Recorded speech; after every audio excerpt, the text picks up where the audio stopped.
Welcome to Twilight Fables, where classic fairy tales descend into darkness.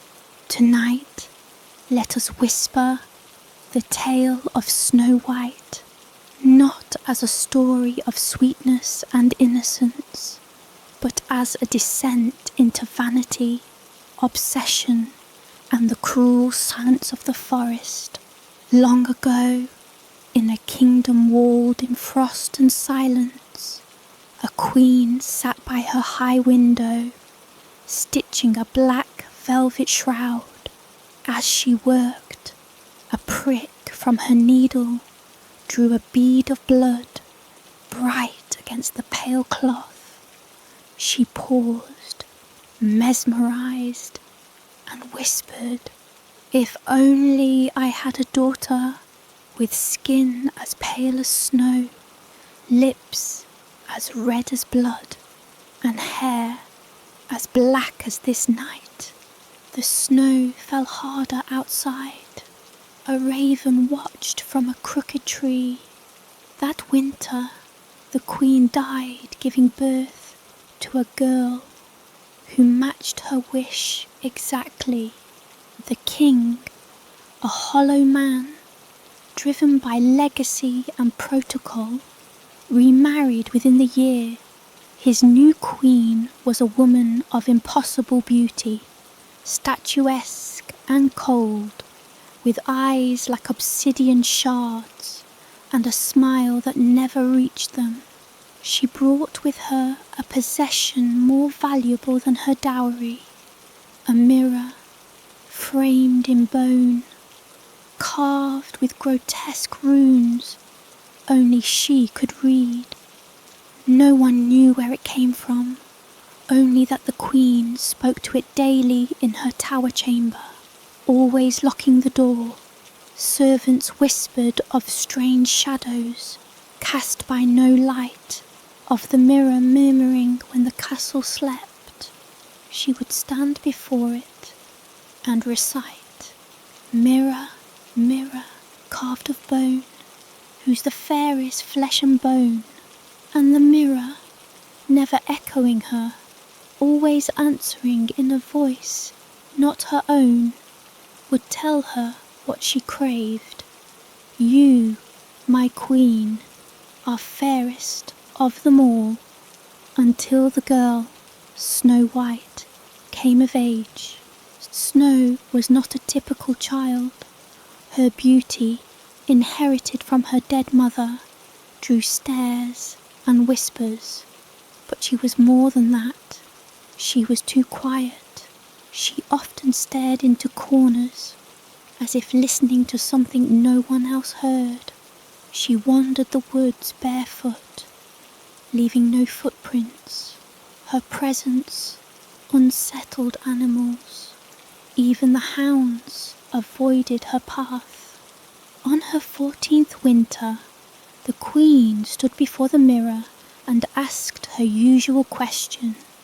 This time, the mirror did not give the answer she expected.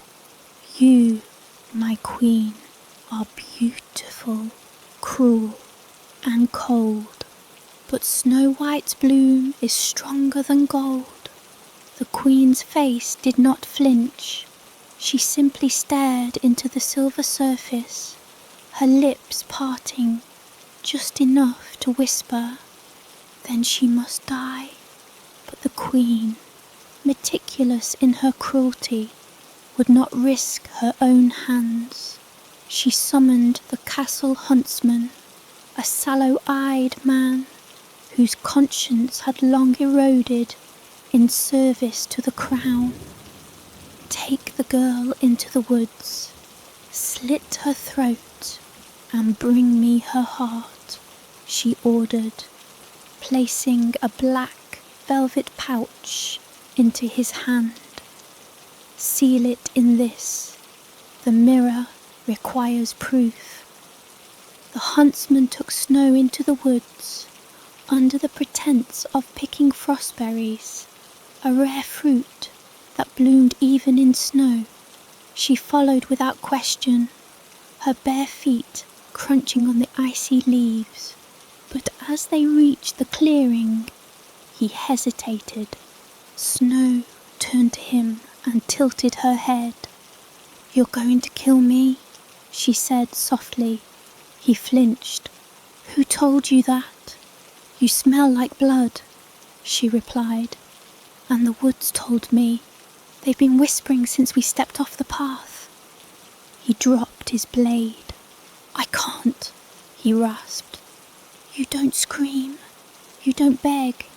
I don't know what you are."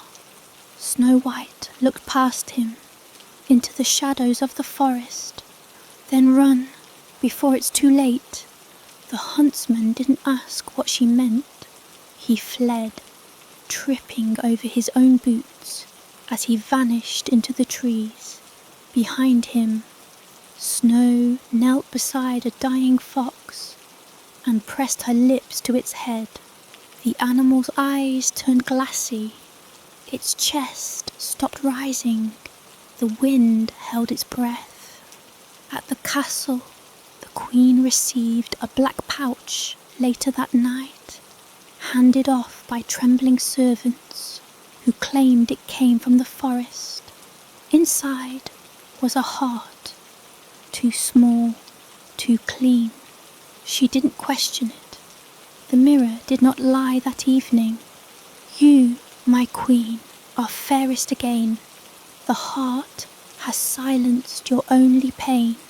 And so she smiled, but Snow had not died. She walked deeper into the forest, not to hide, but to find something old. The trees grew denser, twisted like arthritic fingers. Strange fungi glowed in the underbrush. Whispering came from the roots. After 3 days and 3 nights, she came upon a cottage unlike any other. It sat hunched beneath a crooked tree, its roof shingled with bark, its windows filled with yellow glass. Smoke did not curl from the chimney. Instead, black feathers drifted upward, falling into the sky like ash. The door opened before she knocked. Inside, the air was still and stale, thick with dust and dried herbs. 7 chairs sat around a splintered table. 7 beds lined the walls, each carved with strange sigils. Not names, but shapes meant to keep things out, or perhaps in. No dwarves lived here. No one had for a long time, but something still did. Snow walked inside and shut the door. The moment the latch clicked, the silence deepened. Something below the floorboards sighed. She would stay here, not because it was safe, but because it belonged to her now. Meanwhile, the Queen grew uneasy. The mirror did not speak unless she called, but for 3 nights she heard whispers through the silver, not reflections, but scratching. She dreamed of forests where trees bled and birds whispered her name in tongues. She awoke each morning with thorns beneath her nails and soil in her mouth. On the 4th night, the mirror responded again. "Your lie has sown a bitter seed. The heart you hold is false indeed." The Queen staggered backward. "What do you mean?" she hissed. "Snow White lives in the cursed wood. Her blood runs strange. She's not as she should." The Queen did not sleep that night. She brewed something black and thick in her chamber, muttering incantations in forgotten languages. She crushed bones and tears and jealousy into a single vial. This time, she would do it herself. Disguised as an old woman, she trudged through the forest, but the path to Snow White had changed. The woods did not obey her. Time bled differently here. Her feet blistered, her skin cracked, and her borrowed face began to melt before she even reached the edge of the clearing. When she did find the cottage, Snow White was already at the door. "You've come," Snow said. The Queen staggered forward, holding out the apple, black as coal, red at the core, pulsing faintly. "A gift, dear child, a token of kindness from a withered heart." Snow did not take it immediately. She studied the Queen's false face, her brittle hands, her breath that came in hisses. "You've made yourself smaller," she said, "but the mirror sees." The Queen's hand trembled. Snow took the apple and bit. At once, her eyes rolled back. She collapsed onto the cold stone floor of the cottage. A low hum echoed through the house, like the breath of a sleeping giant. The Queen fled, her disguise unravelling with each step, bones cracking and fusing into their true form. Back at the castle, she stood before the mirror. "Now, my Queen, you've won your war. Snow White breathes no more." But the mirror did not smile. Behind its surface, Snow White's eyes opened. Snow White lay still on the cottage floor, her black hair fanned like a stain. The bitten apple rolled from her limp fingers, its pulsing red heart dimming, then dying. Outside, the forest quieted. Even the wind refused to move. Inside, the house shifted. The beds trembled. The floorboards wept. And from beneath the floor, where the stone gave way to soil, and the soil gave way to roots, something ancient stirred. It had waited a long time. In the castle, the Queen bloomed again. Her skin grew luminous, her voice honeyed, her reflection flawless. Courtiers whispered that she looked younger than Snow ever had. The King, who spoke less each year, seemed to vanish behind his wine goblet. Even the servants stopped asking questions, but the mirror whispered louder now. Each time she stood before it and recited her chant, its answers grew more cryptic. "Snow White lies still, but not alone. Flesh may fail, but soul has grown." She tried to ignore it. She threw cloth over the mirror, burned incense, tried different spells. Nothing quieted it. And every time she passed the Queen's garden, where her own mother had once grown hemlock and roses, she found one particular patch of earth trembling softly, as though something beneath was trying to breathe. In the cottage, days passed. The air did not rot.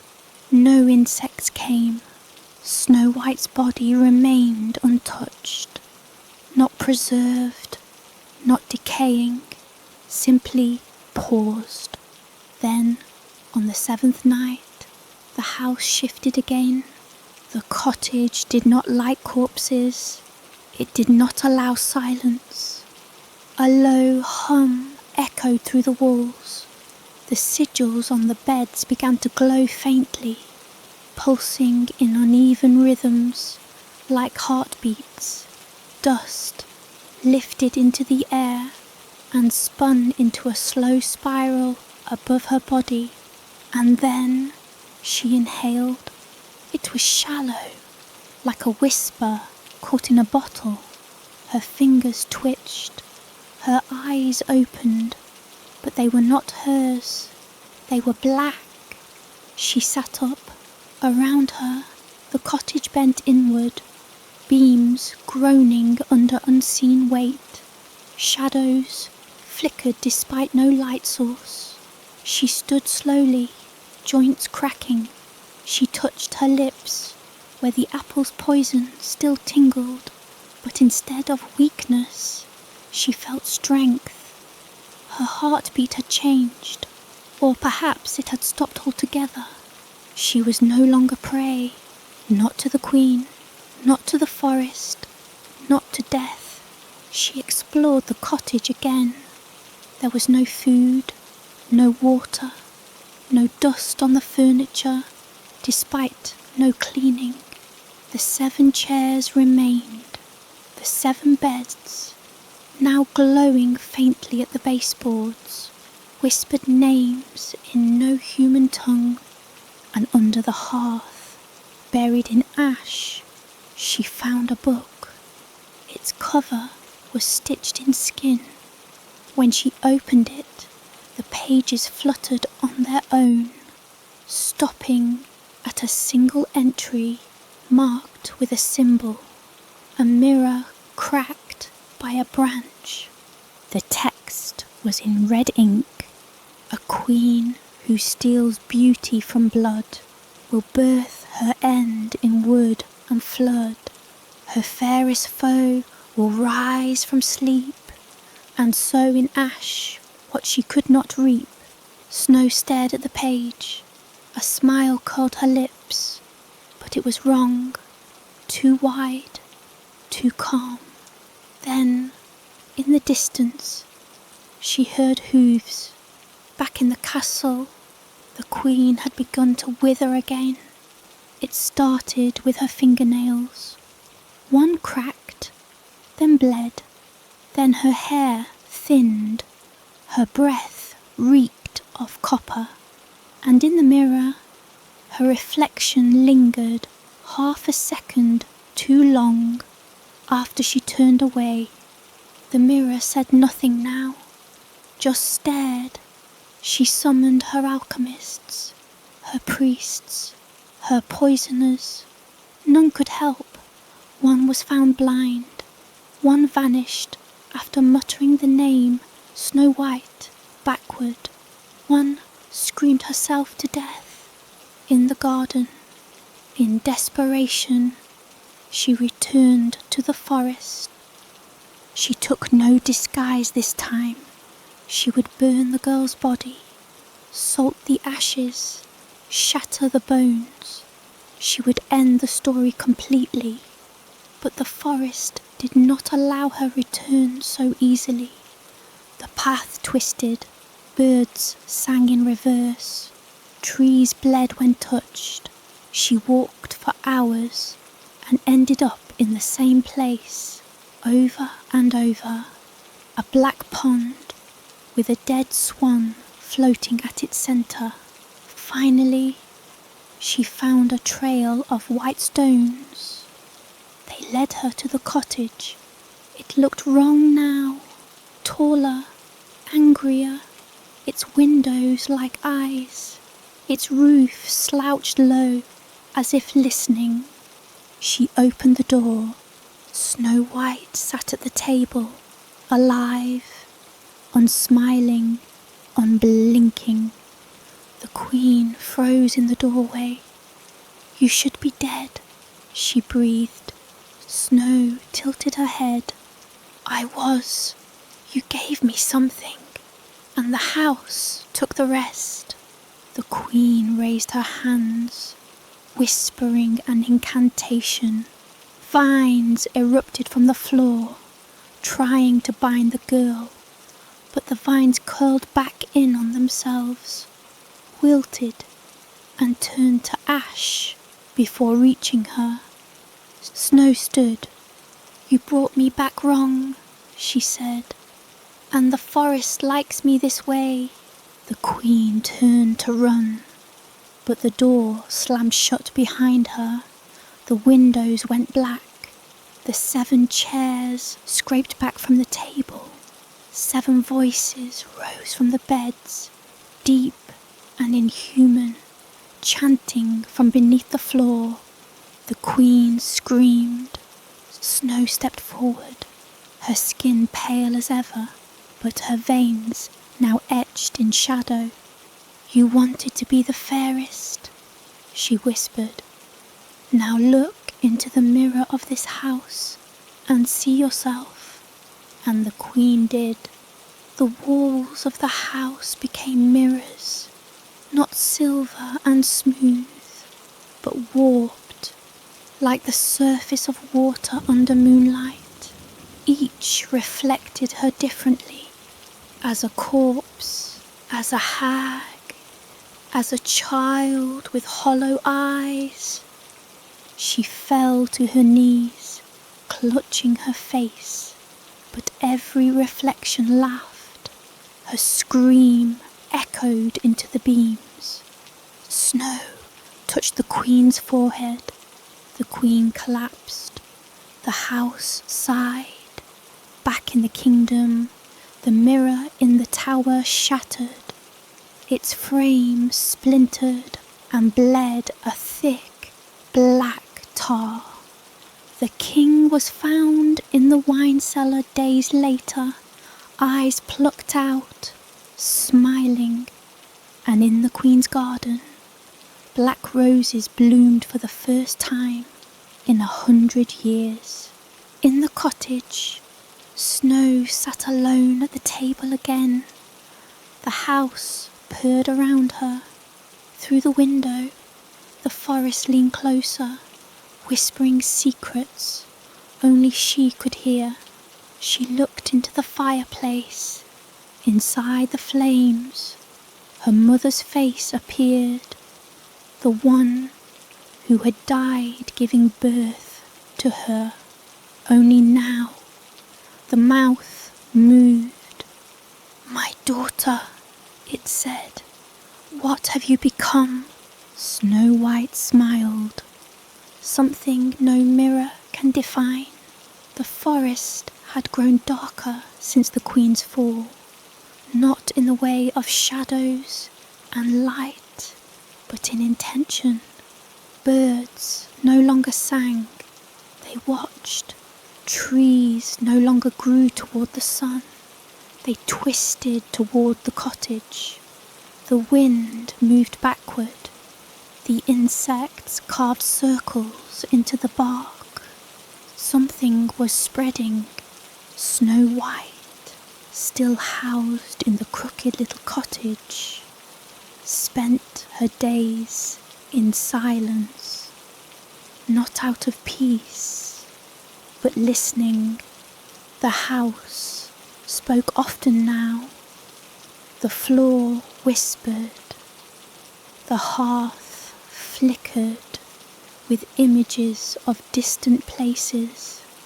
The roots beneath the foundation stirred like sleeping beasts, sighing beneath her feet. She no longer hungered, her skin no longer chilled. The apple's poison had done more than kill her. It had cracked something open inside her, and the forest had poured in to fill the void. She was no longer the princess. She was something older, something bound to the trees and soil and the whispering dark. Still, one question haunted her. Why had the house chosen her? One night, the fireplace ignited of its own accord, burning blue. Within the flames, a memory appeared, the Queen's first visit to the mirror. But it showed more than truth. It showed intent. Snow saw her stepmother's reflection, not as a beautiful woman, but as something draped in illusion, a parasite cloaked in beauty. whose body was stitched together with vanity, envy, and hunger.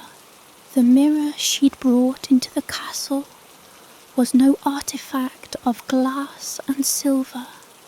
It was a mouth, a wound carved into reality, a summoning gate for something ancient that fed on worship and insecurity. The mirror had lied. It had created rivalry where there had been none. The Queen's fear had been planted, like a seed, by the mirror's voice. But what truly chilled Snow was what she saw next. Herself, as a child, standing too long before that mirror. The mirror had noticed her long ago. And the house had been waiting ever since. The next day, the beds began to change. They were no longer wooden or dusty. They pulsed, living things now. Faint breathing could be heard from beneath each one. The sigils carved into them glowed brighter, and one by one names appeared. Not names in any known language, just shapes etched in fire above each bed. 7 names, and with each name came a dream. That night, Snow dreamed 7 dreams, one for each bed. In the first, a being of clay with no mouth cried beneath the floorboards. In the second, a blind child wandered an endless hallway of ticking clocks. In the third, a man with no face dug graves with his teeth. The fourth dream bled into the fifth, both filled with sobbing, but the source was never seen. In the sixth, a woman stitched a heart of teeth into a doll, and in the seventh, Snow saw herself split in 2, one side alive, the other buried beneath the house. She woke to find her fingernails caked with dirt and her lips bruised. The house was no longer passive. It was remembering itself and waking. Far away in the castle, the throne sat empty. The king's body had been interred in the crypt, though no one ever spoke of what condition it was found in. The queen's rooms remained locked, the mirror shattered into dozens of black shards, each kept in separate boxes, each humming faintly. But the court was not quiet. A new presence had begun to influence the halls. Those who had once served Snow White, maids, tutors, guards, began dreaming the same dream. A girl in white walking through a forest of eyes, calling to them. When they awoke, they remembered her voice, and it bled into their waking hours. Some left their homes and vanished into the woods. Others began drawing circles on their skin with knives and ink. A strange religion began to form, a cult of return. They did not worship the queen, nor the king. They worshipped the one who came back. They worshipped the fairest who conquered death. In the cottage, the 7 beds began to fill. One morning, Snow awoke to find a figure lying in the first one, small, hunched, its skin the colour of ash bark, its limbs too long, its face hidden under a hood of moss. It didn't breathe, but it watched her with eyes like puddles of melted wax. That night, a second figure appeared in the next bed. Each new dawn brought another. By the 7th night, all the beds were full. None spoke, None moved when watched, but when she closed her eyes, she could hear them humming, chanting, scraping their fingers along the seams of the cottage's bones. Snow stood at the table facing them. Her voice was steady. "Why me?" The 7 did not answer in words, but the house did. From the floorboards came a voice like wind through a coffin. "Because you are the last of the mirror's line, and you are the first to see clearly." She frowned. "Line?" The voice responded with a thrum that shook the walls. "The Queen was not the first. There have been others, each chosen by reflection, each devoured by vanity. You broke the chain. You were meant to be its vessel, but you became its end." Snow stepped back. She looked at the black apple, still sitting on the mantel. It had not rotted. It glistened, red veins throbbing under its skin. Then the voice continued, "But endings become beginnings. If the mirror is shattered, the forest grows. If the throne is empty, the roots will rise. You must take your place." The 7 rose from their beds. Their mouths opened, not with sound, but light. A final word filled the cottage. It came from no throat, but echoed through her bones. "Queen." She fled the cottage that night, not in fear, but to prove to herself she still could. The forest made way for her. Trees leaned, rivers stilled, even the stars above seemed to dim. She walked until she reached the clearing where the Queen had first tried to have her killed. The snow still lay untouched. Years later, a white circle of silence. There, in the centre, stood the huntsman, older, hollow-eyed, but alive. He fell to his knees when he saw her. "I thought you were a dream," he whispered. "They said you never returned." Snow knelt before him, took his hand and smiled. "I didn't, not all of me." And when she stood again, the forest behind her whispered. She did not look back. The trees followed her home. Word of Snow White's return spread like a fever, not through messengers or letters, but through dreams. Peasants stirred in their sleep and woke whispering her name. In the mountain villages, girls with raven hair began to paint their lips red and walk barefoot into the woods. In the capital, statues of the Queen began to bleed, and beneath it all, the forest kept growing. Its roots crept under walls, its branches clawed at steeples. Birds nested in palace towers and whispered riddles to those who dared look at them too long. The land knew a new queen had come, not one of gold and silk, but ash and root. In the castle, the throne sat in darkness. No ruler had claimed it since the king's burial. Courtiers held mock councils.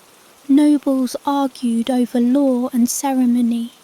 But the throne itself remained untouched, cold, watching. And then one morning, it changed.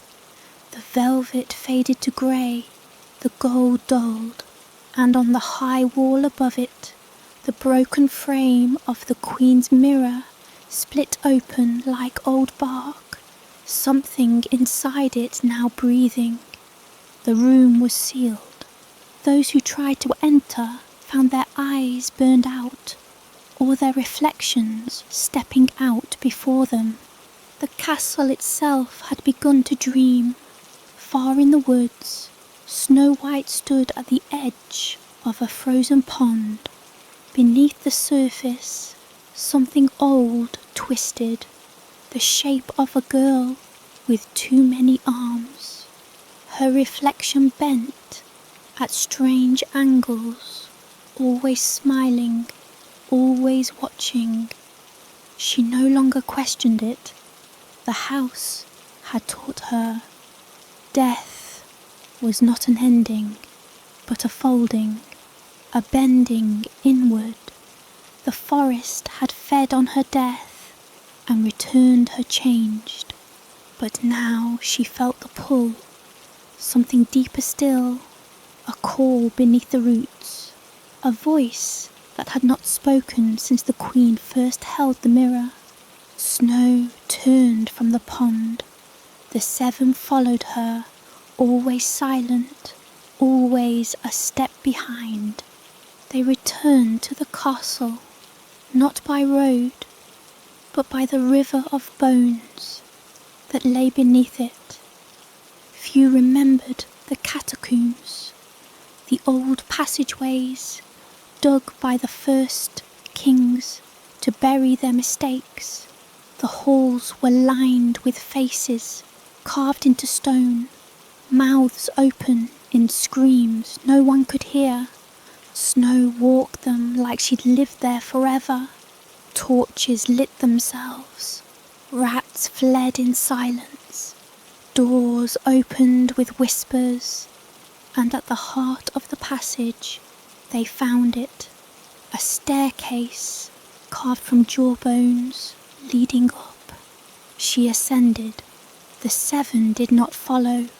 They waited below, humming in unison. Above, the throne room groaned. The doors blew open. Snow White stepped into the royal hall, and every candle flickered out. The nobles present froze in place. Those who spoke against her could not breathe. Those who had forgotten her name found it etched into their skin. She walked the aisle toward the throne, barefoot, dragging roots behind her like a train of shadow. No one dared move. The throne pulsed. Above it, the shattered mirror's frame yawned wider, revealing the true gate within, a black wound in space, swirling with teeth and whispers. The mirror had not died, it had only split like a chrysalis, and now it waited for her. Snow faced the wound. The mirror had created her queen. It had birthed her fear, fed her vanity, sharpened her cruelty. It had done so to every woman who had gazed too long into it. It whispered now, like wind through leaves, "Take your place, rule through reflection. Let them worship your beauty. Let the world bow to its fairest face." She reached out, not to touch it, but to close it. But her fingers passed through the veil, and she saw the first queen, barefaced and sobbing, begging the mirror to make her loved. She saw the mirror whispering to children, teaching them to fear what they saw. She saw herself, 7 years old, tracing the gold frame, and something behind the glass blinking. She saw the queen feeding the mirror blood, and it smiling. She saw its origin, not of this world, but a realm beyond mirrors, where creatures of shape and silence fed on reflection and worship. And she saw its weakness. It could only control what was seen. It had no power over the hidden, the buried, the roots. Snow drew back. She turned from the mirror, and for the first time in the history of the castle, someone sat on the throne without looking at their reflection. The nobles rose as one, trembling. The walls screamed. The mirror cracked again, not in fury, but in hunger. It began pulling, tearing at the room, dragging everything toward it. Snow raised her hand. The 7 came forth. Each stepped from the shadows, their faces no longer hidden. Each was her, or a version of her. One scarred, one smiling, one burned, one crowned, one bleeding, one hollow-eyed, one laughing.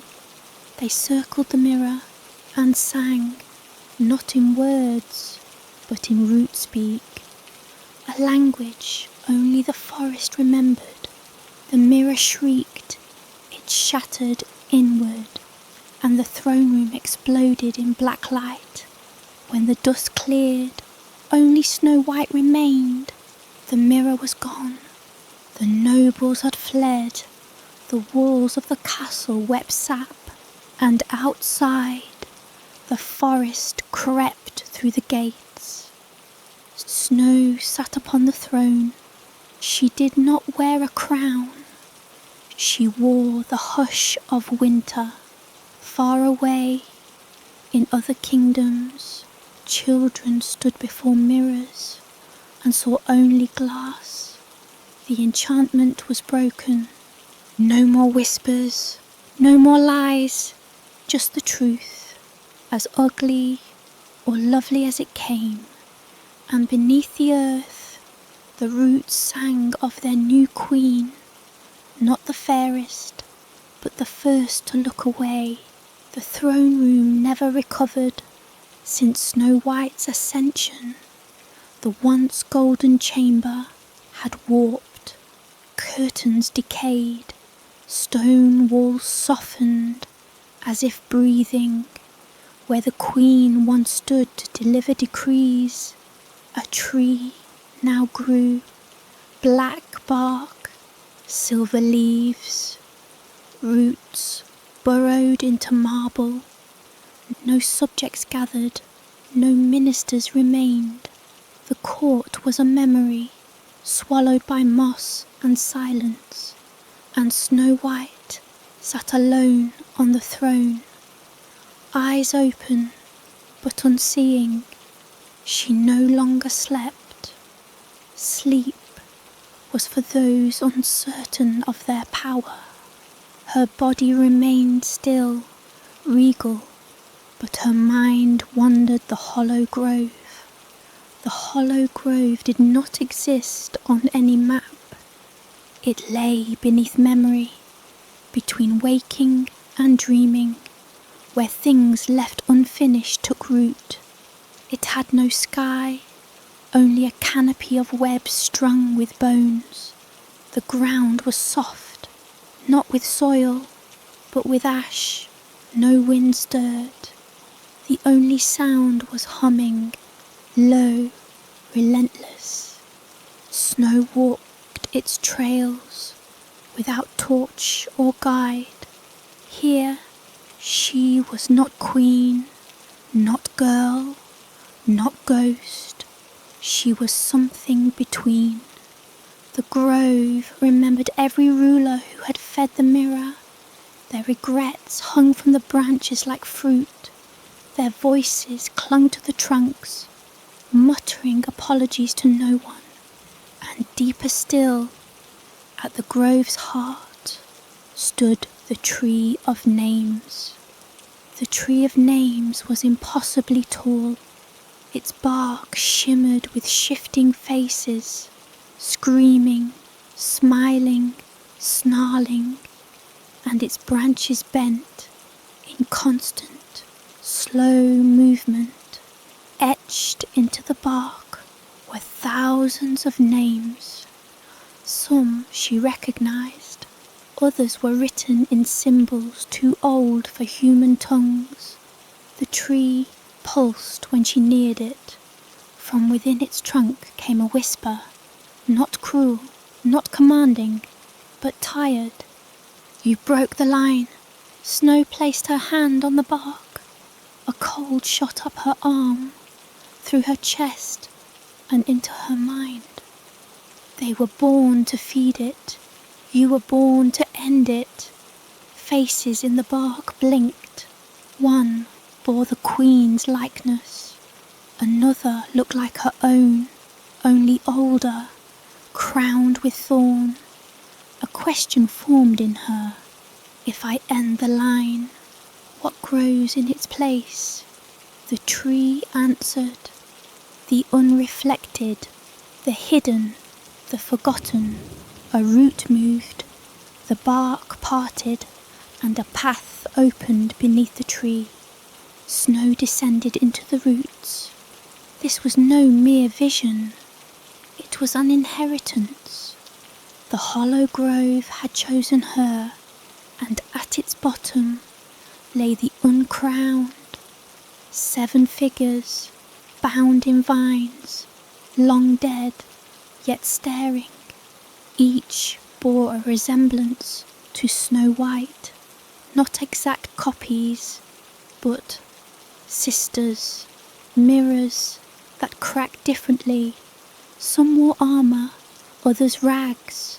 One was blind, one burned, one smiled with rows of teeth. All had rejected the mirror, all had paid. They had died trying to bury it, and now she was the only one who succeeded. Their mouths opened, one by one, and from their throats came vines, living, whispering, blooming into white flowers that sang her name. The hollow grove bowed. She awoke on the throne. The forest had grown. Now it pushed through windows. Birds of bone nested in chandeliers. Roots coiled around columns. The castle was no longer a structure. It was a shell.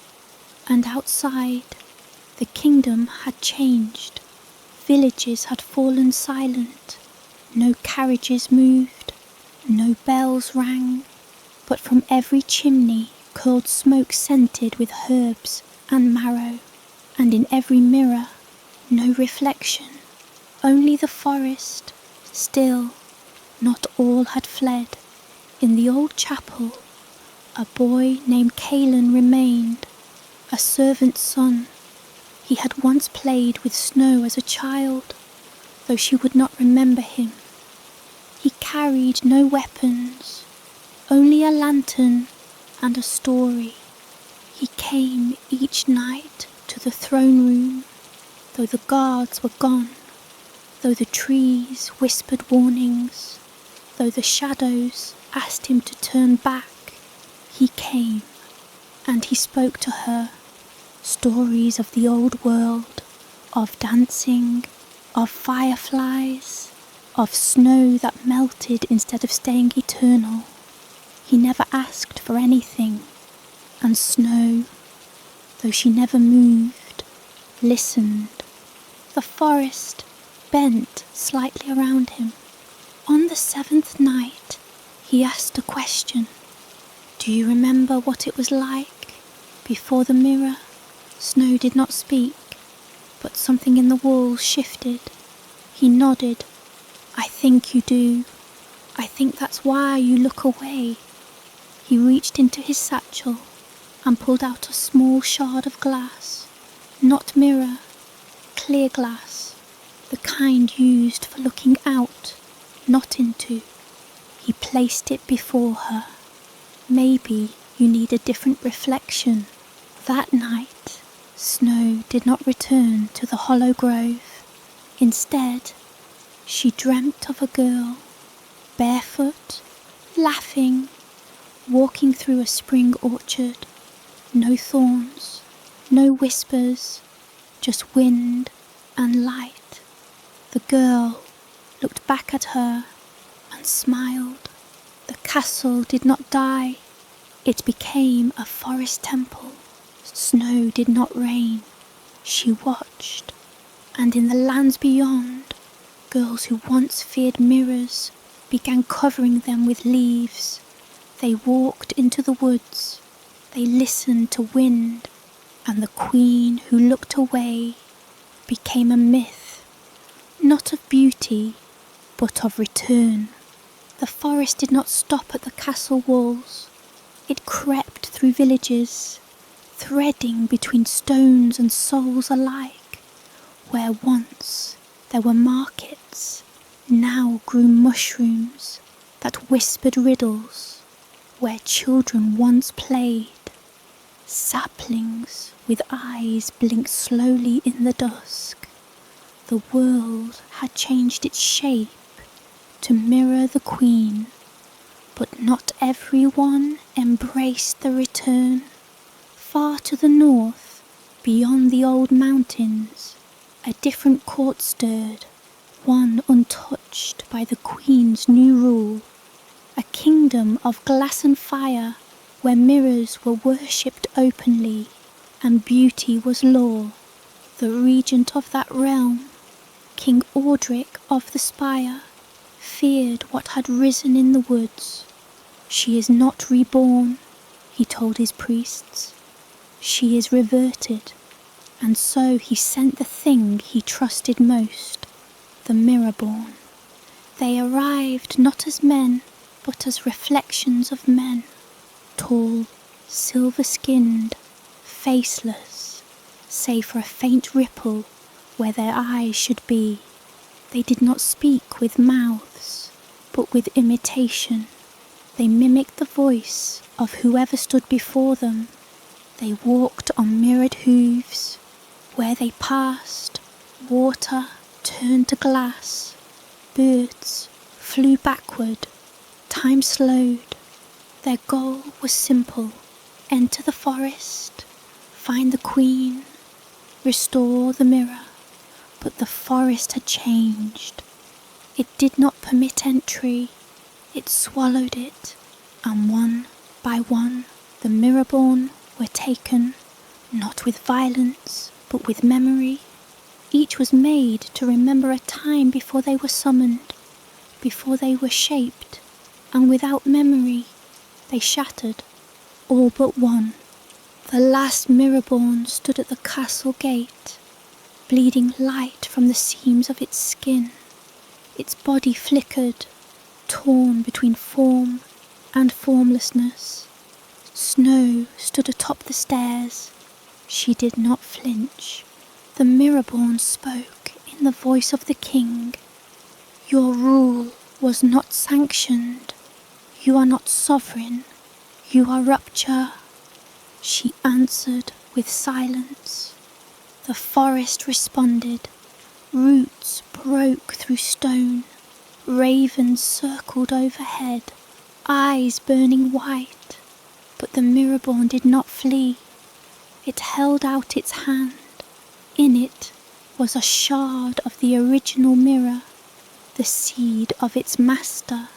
It pulsed like a heartbeat. Snow stared at it, and then, softly, she descended the stairs. She took the shard. Her reflection flashed across its surface, not as she was, but as she had been, a child, innocent, uncertain. Then it shifted, her corpse, mouth foaming with poison. Then again, her smiling, eyes empty, seated on the throne of bark and thorn. She whispered to the shard, not in a language the mirror-born understood, but the forest did.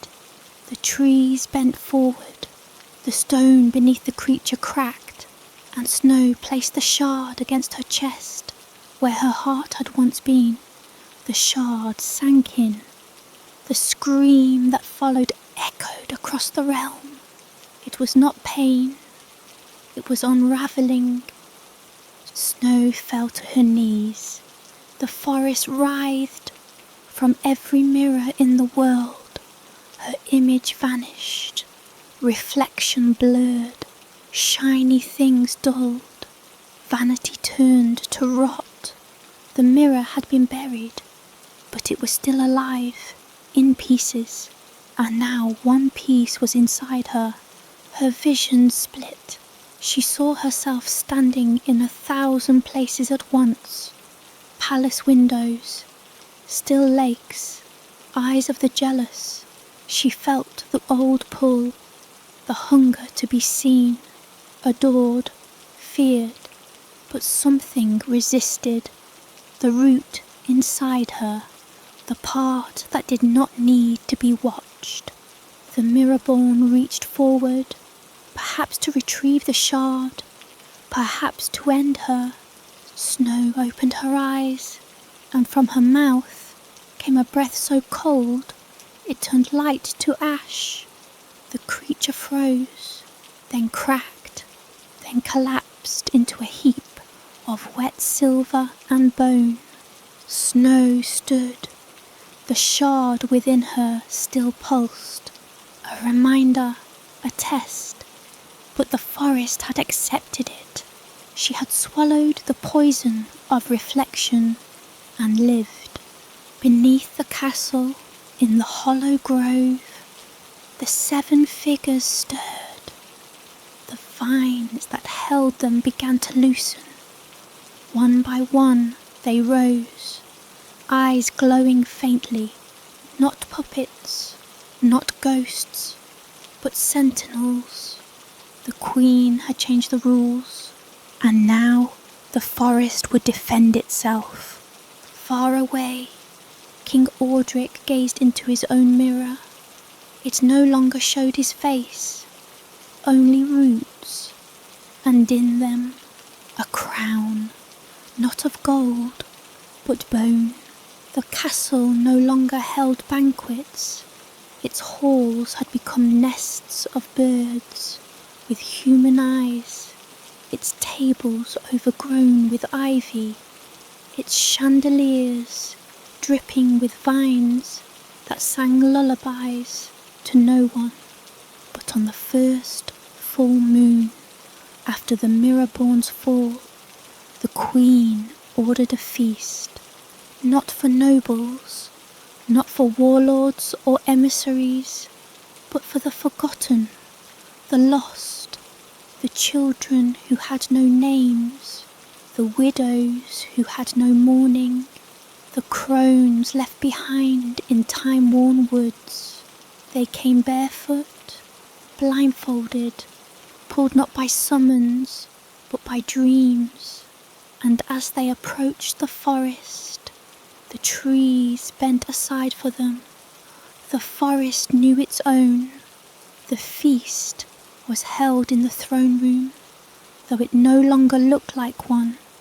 The walls bloomed with fungi, in the shape of old faces. The pillars wept honeyed resin.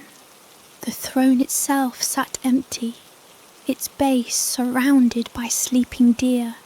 Snow White stood at the head of the long table, her eyes milky with vision, her crown a circle of raven feathers dipped in ash.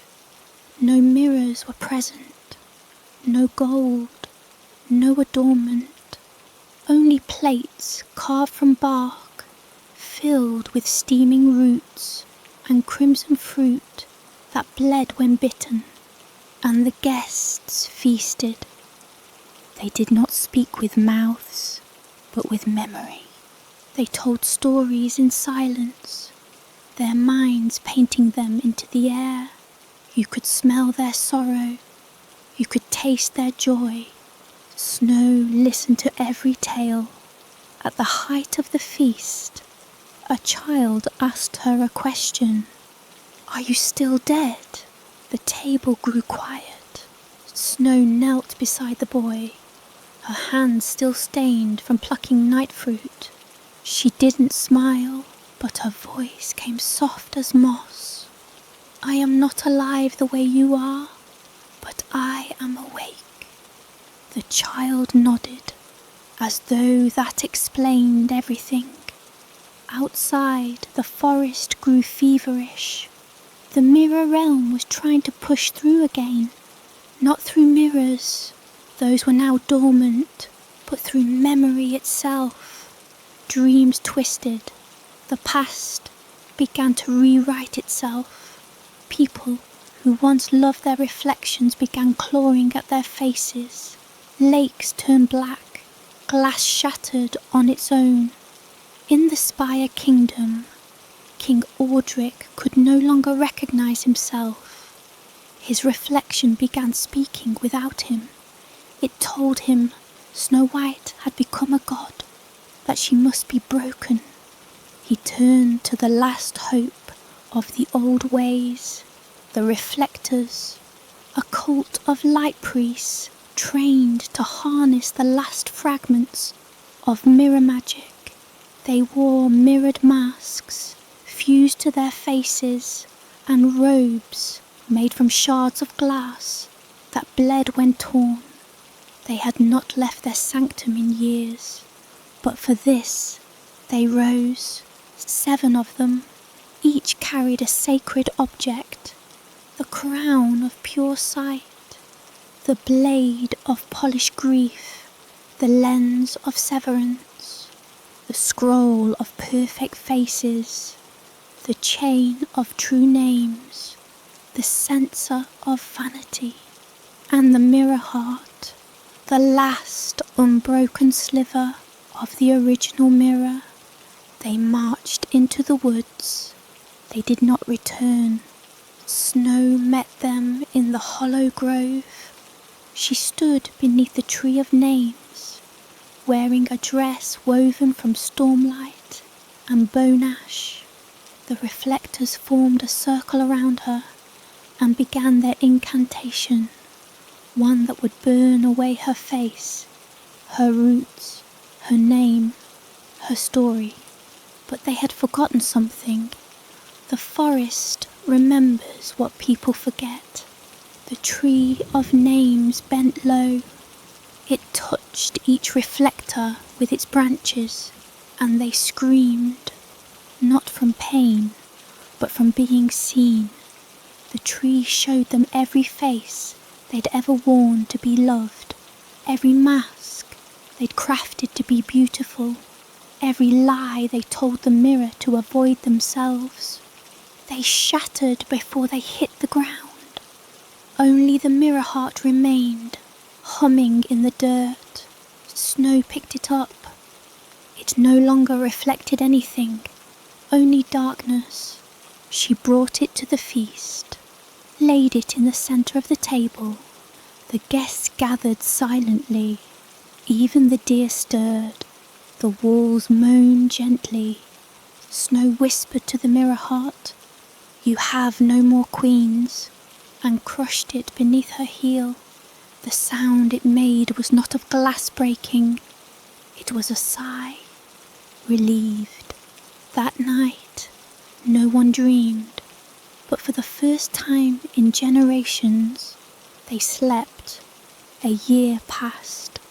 The mirror's final breath had dissolved into root and shadow. The last gleam of vanity had flickered out like a candle swallowed by moss. The kingdom had no queen now, but it had Snow. She no longer ruled. She walked through wild valleys where thorn beasts slumbered, across streams whose waters whispered truths if sipped before sunrise, into the husks of villages where people still awoke, weeping from dreams they didn't remember. She carried no torch.